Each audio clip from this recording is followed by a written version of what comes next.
கல்லழகர் வைகையிலே ஆர்ப்பரிக்கும் வேளையிலே பாலிலவில் படுத்துக்கிட்டு நினைச்சதாலும் பாடணும்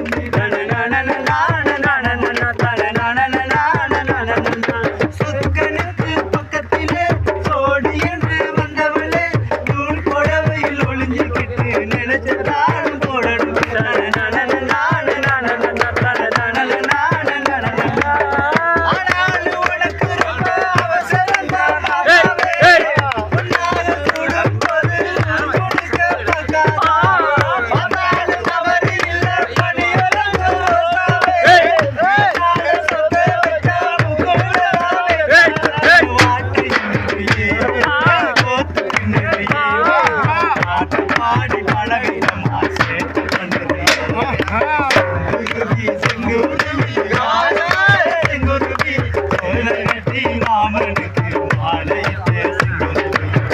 ஒத்திகைக்கு போ